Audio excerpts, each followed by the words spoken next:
Good evening, my beloved viewers. How are you? Hope you all are fine. Am I right? Okay, so this is Dr. Sudhamoy Behura, and today uh, I will discuss before you the another part of environmental laws, one important act, that is Forest Conservation Act. Okay, so in our previous two classes, we have already discussed about some important acts like your Air PCP Act, Water PCP Act, okay, and then Environment Protection Act. So today we are going to discuss about Forest Conservation Act. Okay, so through this video we will discuss in detail what are the provisions are there for protecting the forest resource in the law or in the legislation. What are the provisions are there? Okay, so now see, we all know that forests are a vital asset to every nation, isn't it? Because it regulates and impacts the local climate, because forest plays a great role in shaping the local climate and temperature pattern or controlling the temperature pattern. So forest can be considered as the life support system on earth. India forests have been declining for a number of reasons. Okay, so nowadays, if we will take the data of before 20 years, so the statistics says that the forest cover of India is gradually decreasing day by day, and since the British era, this is continuing.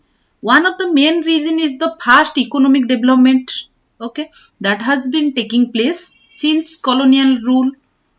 Thus, for the sake of retention of the environment and maintenance of ecological balance, it is imperative that forests are conserved. So, we need to conserve the vital resource, that is the forest resource. Okay. So, the first ever legislation for forest management came up in the year 1865. Okay.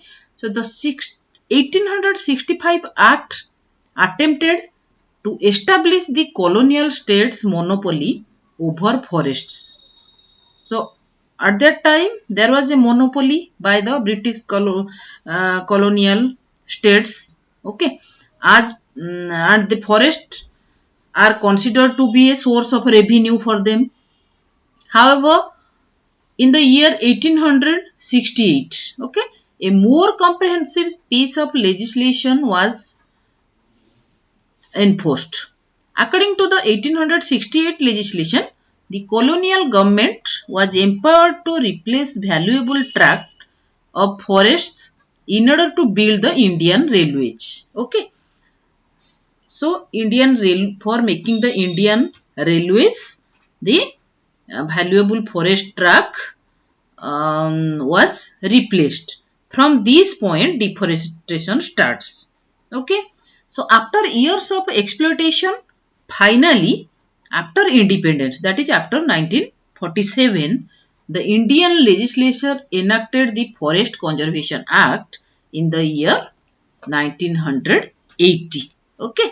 So, when it is seen that this valuable resource is endangered and the number of forest is gradually decreasing, then there was an urgent need for the conservation of this act, okay, in 1980.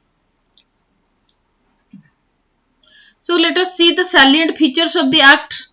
So the Forest Conservation Act 1980, okay, has a few salient features, as forests were transferred from the state list to the concurrent list under the constitution. Okay. Thus, due to this shift, the central government was empowered to directly act in order to conserve forest. So, it is the responsibility of the central government to conserve the forest. This act ensures the conservation of forest grounds. And this act empowers state government to use forest area only for forestry purposes. So as per the provisions under this Forest Conservation Act, the state governments has empowered, okay, to use forest areas only for forestry purposes, not for other purposes. Then forest is treated as a national asset. Therefore, the state government have to seek the central government's approval if it plans to use the forest area, okay, for reforestation or non-forestry purposes such as mining, okay. So if for reforestation or non-forestry purposes we want to use the forest, then the state government have to seek the central government's approval. Without the central government approval, no reforestation or no mining work can be conducted. There are provisions under this act which was drafted with the intent to reduce the rate of deforestation. It causes an imbalance in nature and ecology, because as you all know that if deforestation will occur, then there will be one imbalancement in the nature and ecology. So this in turn leads to the degradation of environmental quality. The act seeks to check the de-reservation of forests. Another important features of this act is that the central government's prior approval is an absolute necessity when it comes to de-reservation of reserved forest area.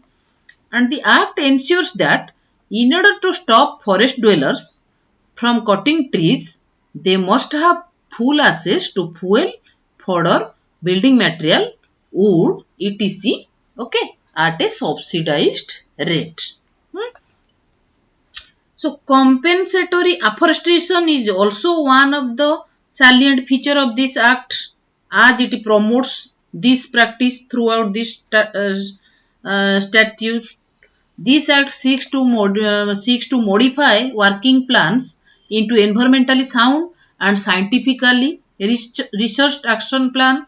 So all kinds of risk and costs are minimized.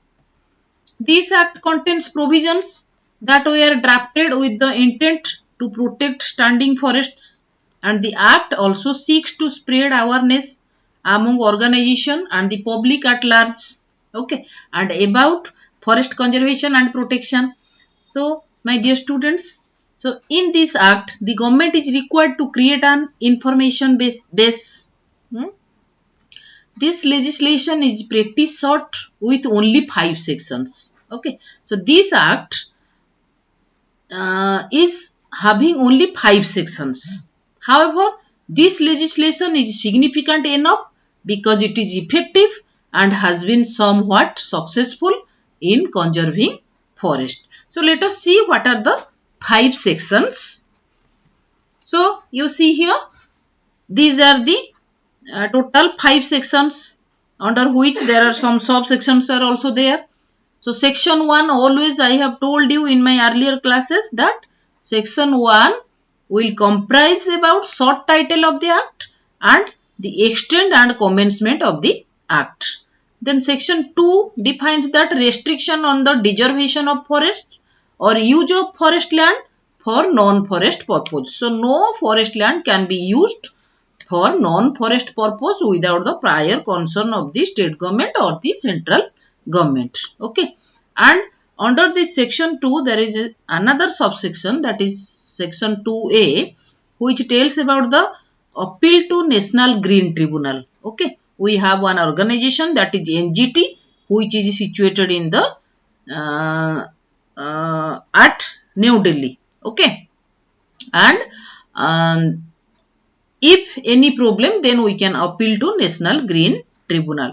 Then section 3 tells about the constitution of advisory committee, and under section 3 there is one subsection, section 3a, which deals about the penalty for contravention of the provisions of the act. Means whoever disobey the act or will not compile the act, then there are the provisions of penalty to be imposed on that particular violator. Okay. Then section 3B that tells about the offences by authorities, okay, and government departments. Then section 4 tells about the power to make rules, and at last the last or the end section, section 5 states about the repeal and saving. Okay. So here let us see the sections broadly. So section 1 has 3 points like your short title, extent and commencement.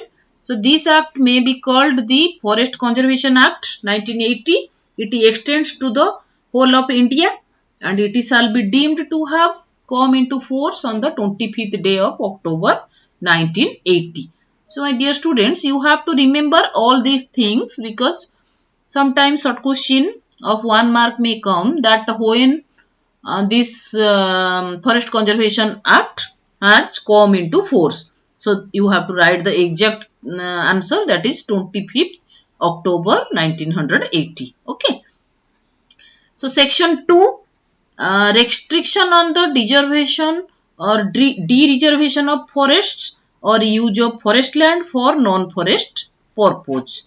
So now withstanding anything contained in any other law for the time being in force in a state, no state government or other authority shall make except with the prior approval of the central government.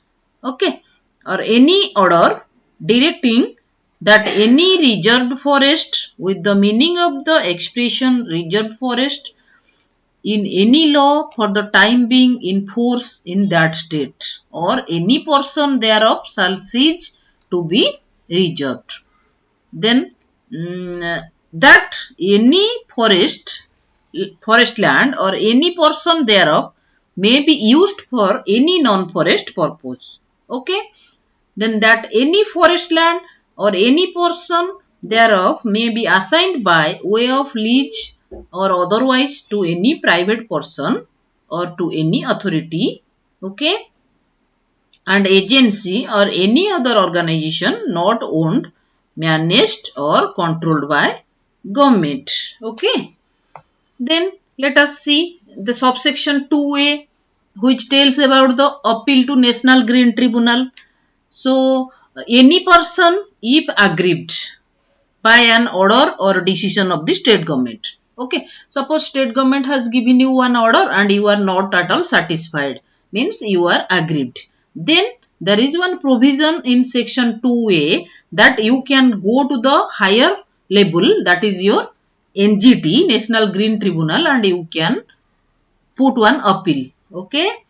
So any person aggrieved by an order or decision of the state government or other authority made under section 2 on or after the commencement of the National Green Tribunal Act 2010.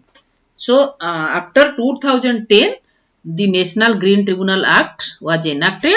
So as per the provision in this act, someone may file an appeal to the NGT established under section 3 of the NGT Act 2010 in accordance with the provision of the act. Okay. Then section 3 tells about the constitution of advisory committee. So the central government may constitute a committee, okay, consisting of such number of persons as it may deem fit to advise that government with regard to the grant of approval under section 2, okay, and any other matter connected with the conservation of forest.